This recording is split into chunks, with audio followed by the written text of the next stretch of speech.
How are y'all doing? Thank you for joining me here today for A Step in Your Walk. I'm Michael Rodriguez. I'm the senior pastor at the Wellspring of Life Fellowship. Today I wanted to share a little word with you from the book of Numbers, chapter 11.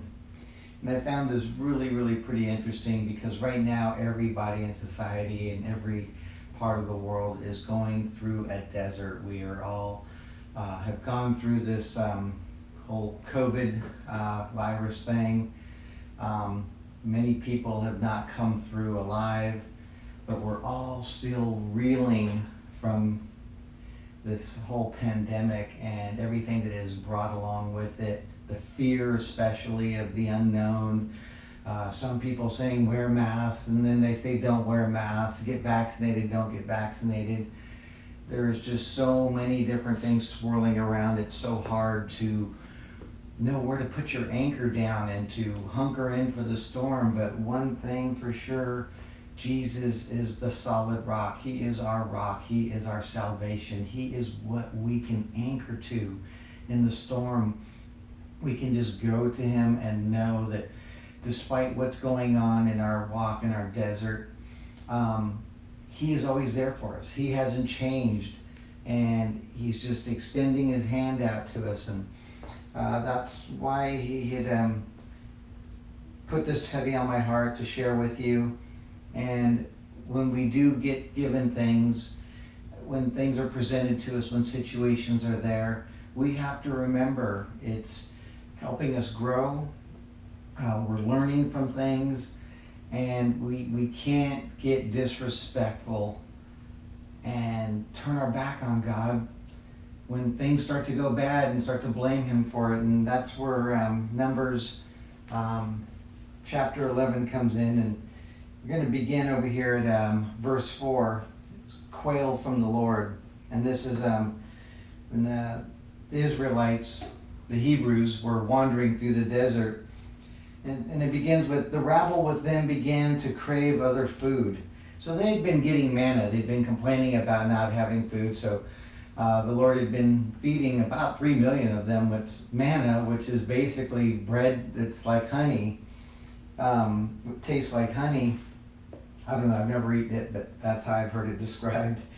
And it says the rabble with them began to crave other food. And again, the Israelites started wailing and said, if only we had meat to eat.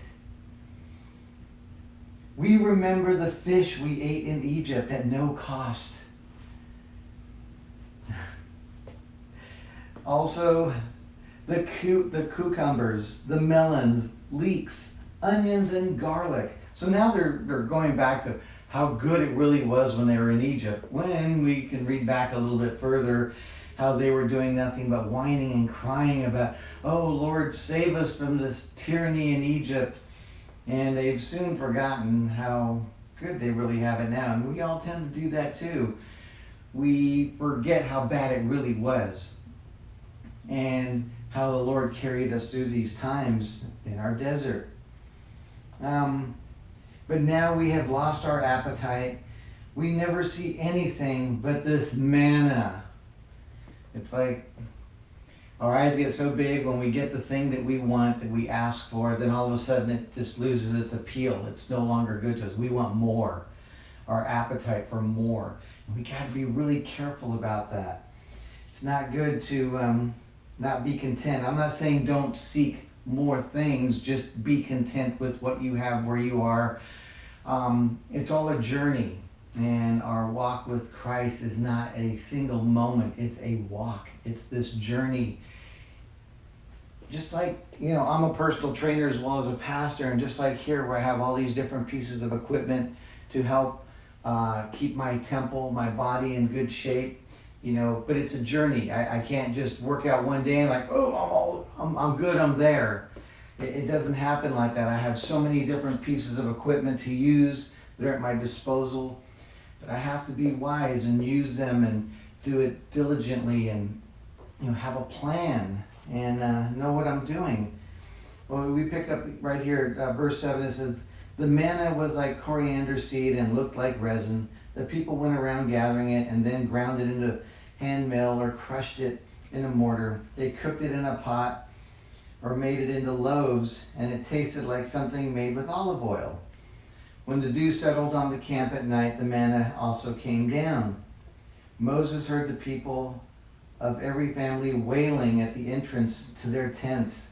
So not only are they complaining, they're standing out and basically in front of their tents, their houses at that time. Oh, woe is me. I wish I had something more than this manna. I wish I had meat. And it's like, really? And we'll find out how God took this. And it says, he asked the Lord, or the Lord became exceedingly angry, and Moses was troubled. He asked the Lord, why have you brought this trouble on your servant? What have I done to displease you that you put this burden of all these people on me? Did I conceive all these people? Did I give birth to them? Why do you tell me to carry them in my arms as a nurse carries an infant to the land you promised on oath to their ancestors?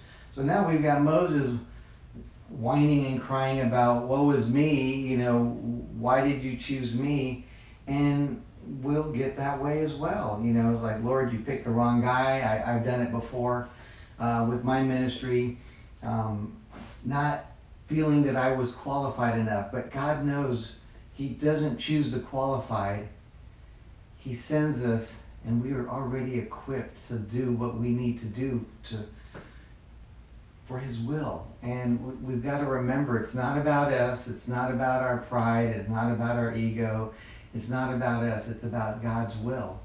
And we have to kind of step out of the way of ourselves and let God do his work through us. So the Lord says to Moses, bring me 70 of Israel's elders who are known to you as leaders and officials among the people. Have them come to me. And basically what he does here is that he says that all these people are going to share the burden with you. And so he picked all these elders. They come out here and tells them to consecrate themselves in preparation for the next day when they will eat meat. Let them know that the Lord heard you when you wailed, when you were crying, when you were whining. If only he had meat to eat, we would be better off. We were better off in Egypt, is what they were even saying. Now the Lord will give you meat and you will eat. Verse 19 says, you will not eat it for just 1 day or 2 days or 5 or even 20, but for a whole month, until it comes out of your nostrils and you loathe it, because you have rejected the Lord who is among you and have wailed before him, saying, why did we ever leave Egypt?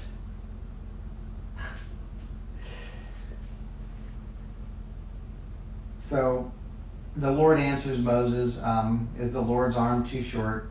Now you will see whether or not I will come, what I say will come true. So Moses went out, told the people what the Lord had said. He brought together 70 of the elders. Then the Lord came down in a cloud and spoke to him, and he took some of the power of the Spirit and he placed it on these other 70 guys. Now 2 of them didn't make it into this meeting. They were still back at the camp. But when this all occurred, they all started prophesying. Well, those 2 who didn't make it, they started prophesying as well. And so it kind of shook up some of the people. But the thing is, he was sharing, the thing is that he was sharing this burden that Moses was having. He was sharing it with the other elders and taking that load off of him. And it tells me right here that when we actually have a real burden going on in our life, when we really have something that's hard and we're struggling with it, we need to remember to share this with other brothers and sisters, brethren. We need to share. We need to have those people that we can talk to, not so that we can whine to them, but so they can lift us. Because invariably, if we do this properly, God's going to put before us people who have gone through what we're going through, people who have had death occur in their life, people who've had hardship, who've had money problems, who've lost a job, And they're going to help us get through this time. They're going to tell us what we need to hear, but we have to be willing to share this. Don't whine about it. Don't go complain to everybody who will listen. Pray to God that He bring people into your life that you can share this with, that they can lift you, that they can encourage you, that they can put hope back in you. And this is really, really important that we do these things. And then back down here on verse 30, it says, Then Moses and the elders of Israel returned to the camp.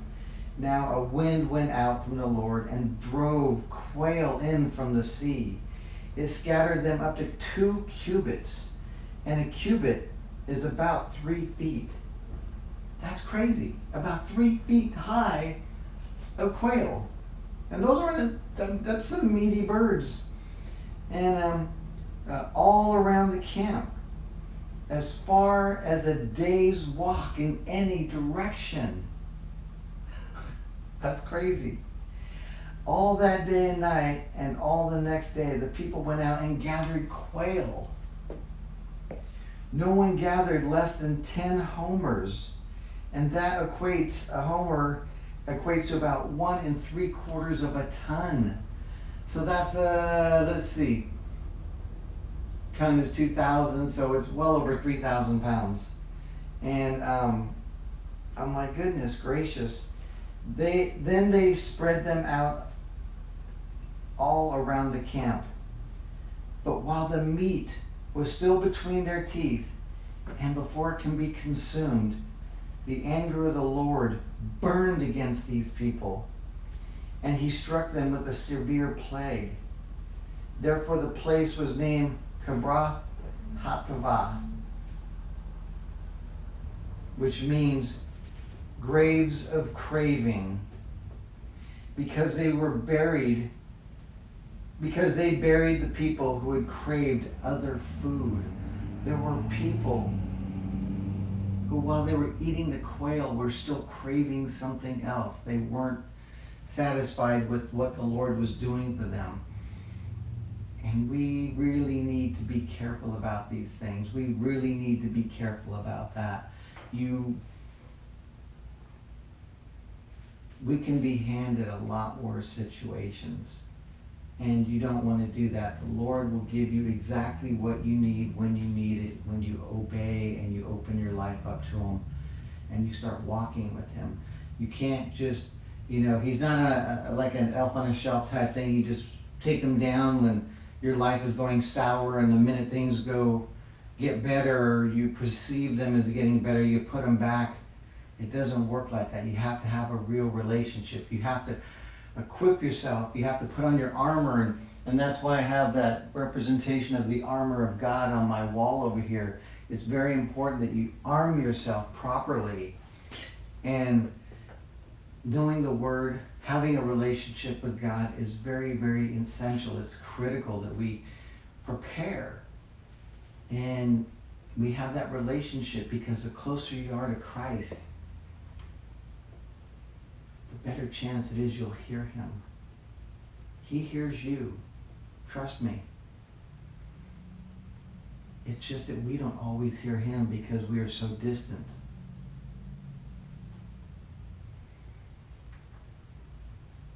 I don't want anyone to be distant from Christ, and neither does He. I hope this helps you in your daily walk. I hope this helps you with a step in your walk. Thank you for spending a little bit of your time with me here today on another step in your walk. I'm Pastor Michael Rodriguez with the Wellspring of Life Fellowship. Thank you so much. I love you very much. God bless y'all. Bye now.